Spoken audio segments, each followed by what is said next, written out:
लड़की धोखा दे तो क्या करें और क्या उससे बदला लेना चाहिए या अगर वो हमारे जीवन में वापस आती है तो आने देना चाहिए। वीडियो कंटिन्यू रहेगा, लेकिन उससे पहले आप सभी लोगों की माइंड की कसरत के लिए एक सवाल। पराई स्त्री से संबंध, क्या ऐसे संबंधों से विश्वासघात का अनुभव होता है? ए हाँ, बी नहीं, सी कभी कभी, डी व्यक्तिगत परिस्थिति पर निर्भर। जवाब जरूर दीजिएगा। सही जवाब देने वालों के नाम मैं हर संडे शाम 8 बजे फेसबुक पेज और यूट्यूब पर पोस्टर के माध्यम से अनाउंसमेंट करती हूँ, तो पोस्टर जरूर देखें। अगर आप हमारे कॉन्टेस्ट में भाग लेते हैं, मंथ के विनर बनते हैं, तो आपको हमारी तरफ से एक शानदार गिफ्ट दिया जाता है, तो कॉन्टेस्ट में भाग जरूर लें।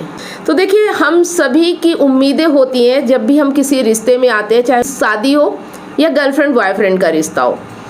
तो हम क्या करते हैं कि हम उम्मीदें पाल लेते हैं कि हमारा पार्टनर हमें धोखा नहीं देगा। हम बिलीव करने लगते हैं और हम बाकी चीज़ें ध्यान देना छोड़ देते हैं, और ये जायज़ भी है, करना भी चाहिए विश्वास। लेकिन अगर विश्वासघात हो रहा है, कोई आपको धोखा दे रहा है, तो क्या करना चाहिए?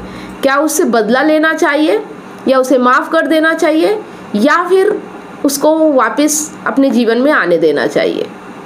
ठीक है। और बहुत सारे लोगों के साथ ऐसा होता है, ऐसा नहीं है कि ये सिर्फ जिनका सवाल है उनके साथ है। हम जब रिश्ते में जाते हैं तो कभी ना कभी हमें धोखा मिलता है, चाहे वो धोखा कैसा भी हो, चाहे वो किसी से अफेयर का धोखा हो या आपके साथ झूठ बोलने का हो या फिर आपके साथ कोई खेल खेलने का, गेम खेलने का हो गया, पर धोखा होता है। और देखिए, धोखा इसलिए होता है क्योंकि हम इतने नादान होते हैं। देखिए, धोखा उन्हीं लोगों के साथ होता है जो भोले होते हैं, नादान होते हैं, ज़्यादा चालाक नहीं होते हैं, ज़्यादा लाइफ नहीं जिए होते हैं या ज़्यादा लोगों को समझ नहीं पाते हैं, तो लोग उनके भोलेपन का फ़ायदा उठाते हैं। एक व्यक्ति क्या होता है कि वो सोचता है मैं सामने वाले व्यक्ति से प्यार कर रहा हूँ और ये व्यक्ति मेरे जीवन में है और इसके लिए मैं सब कुछ कर सकता हूँ। लेकिन दूसरा व्यक्ति जो होता है वो बहुत ही चालाक होता है, शातिर होता है। वो आपके इमोशंस का, आपके भोलेपन का, आपके अच्छेपन का फ़ायदा उठाता है और वो आपको धोखा देता है। तो हमें ये समझना है कि अगर कोई व्यक्ति ने आपको धोखा दे दिया है तो उसको ये सोचना चाहिए कि आपके साथ बहुत अच्छा हुआ है, जो कल होने वाला था वो आज हो गया। अगर कल होता, आप उसके साथ रिश्ते में जुड़ जाते या थोड़ी और लंबी लाइफ जी लेते, तो अब आपको ज़्यादा तकलीफ होती है। यदि शुरू में ही आपको किसी ने धोखा दे दिया 1 महीने, 2 महीने, 6 महीने के अंदर, तो खुश होना चाहिए कि ऐसा व्यक्ति जो धोखेबाज था उसकी असलियत पहले ही पता चल गई और मैं आगे उसके साथ और लाइफ जीने के बारे में सोच रहा था या उसके साथ और कुछ प्लानिंग कर रहा था, इन सब चीज़ों से बच गया। मतलब अगर आप सब कुछ कर लेते, सब कुछ अपना दांव पे लगा देते, उसके बाद कोई अगर आपको धोखा देता तो ज़्यादा तकलीफ होती। अगर अभी आपको धोखा मिल गया, पता चल गया, क्योंकि देखो, धोखेबाज इंसान तो धोखेबाज रहेगा ही, है ना। उसकी नेचर ऐसा होता है, उसकी फितरत ऐसी होती है, कभी कभी उसकी मजबूरियाँ होती हैं। हम ये नहीं कह सकते कि वो व्यक्ति हमें धोखा क्यों दे रहा है, लेकिन धोखा तो देता है क्योंकि वो हमारी कमजोरियों का फ़ायदा उठाता है। अब कहीं ना कहीं हमारे अंदर कमजोरी है तो हमें खुश होना चाहिए कि हमें अपनी कमजोरी समझने का मौका मिला है। बहुत से ऐसे लोग होते हैं जो धोखा खाने के बाद ज़िंदगी में बहुत कामयाब हो जाते हैं, क्योंकि उन्हें पता चल जाता है कि रिश्ते कैसे होते हैं, हम जिन पे आंख बंद करके भरोसा करते हैं वो व्यक्ति कैसे होते हैं।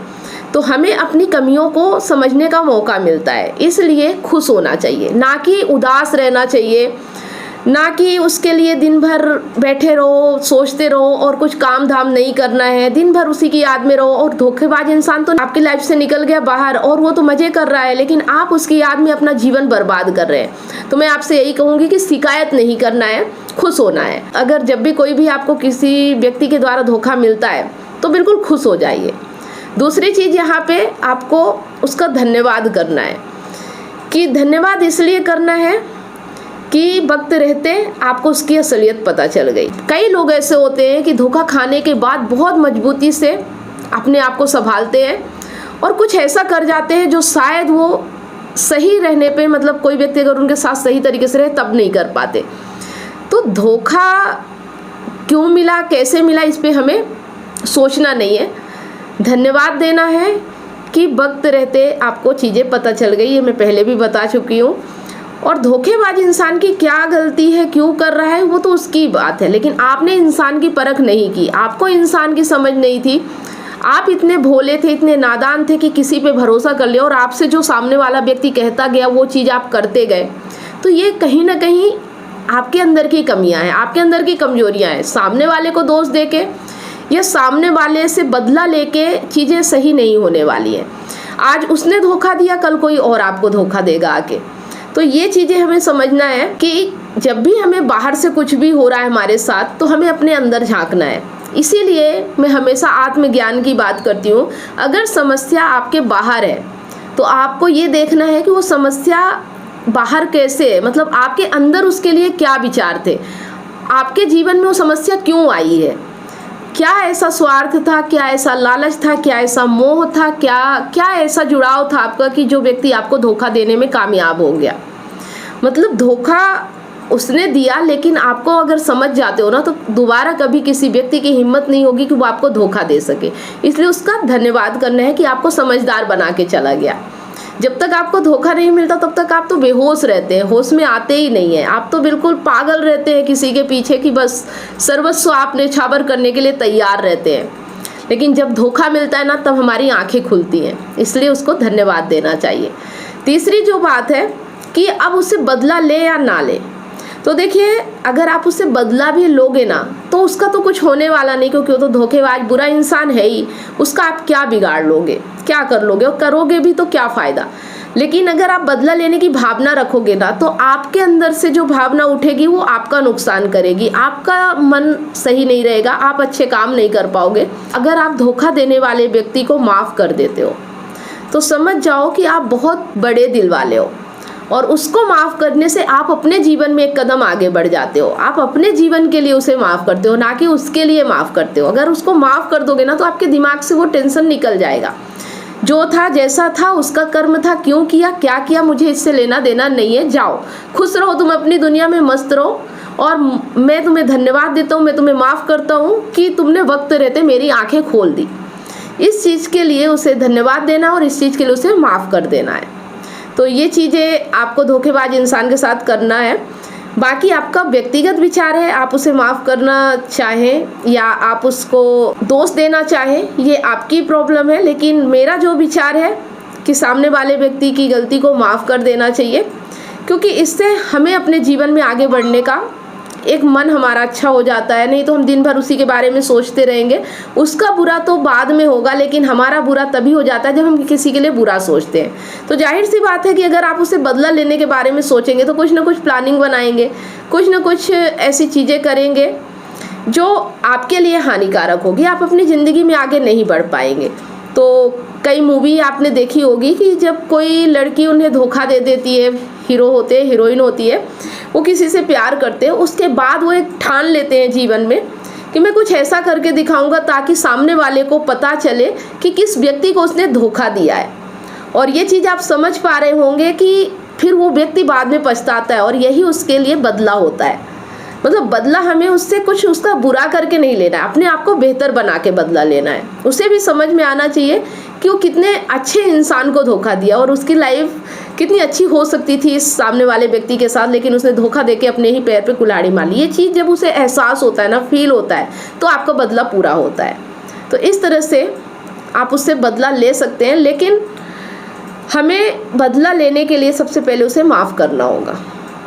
ठीक है, तो ये चीज़ें आपको समझ में आ रही होंगी कि कोई अगर आपको धोखा देता है तो उसके साथ क्या करना है, उससे बदला लेना है या नहीं लेना है, और किस तरह का बदला लेना है। आई होप आप समझ पा रहे होंगे। तो आज का वीडियो आपको कैसा लगा कमेंट करके बताना ना भूलें। वीडियो अच्छा लगा तो लाइक करें और ज़्यादा से ज़्यादा इसे अपने दोस्तों और ज़रूरतमंद लोगों के साथ शेयर करें। अगर आप इमोशनल इंटेलिजेंट बनना चाहते हैं, रिश्तों को अच्छे तरीके से समझना चाहते हैं, एक्स्ट्रा मैरिटल अफेयर के बारे में जानना चाहते हो और उसका समाधान भी चाहते हैं, तो आप इन ई बुक्स को परचेस जरूर करें। ई बुक्स को परचेस करने के लिए दिए गए नंबर पे कांटेक्ट करें। अगर आप काउंसलिंग चाहते हैं, 1-to-1 कॉल पे बात करना चाहते हैं, समस्या का समाधान चाहते हैं, तो भी आप इसी दिए गए नंबर पे कांटेक्ट करके अपना अपॉइंटमेंट बुक करा सकते हैं। अगर आप मुझसे लाइव जुड़कर अपनी समस्या का समाधान चाहते हैं तो मंडे, वेडनेसडे और सैटरडे शाम 8 बजे मैं फेसबुक पेज और यूट्यूब पर लाइव आती हूँ, तो आप मुझसे लाइव जुड़कर भी अपनी समस्या का समाधान पा सकते हैं।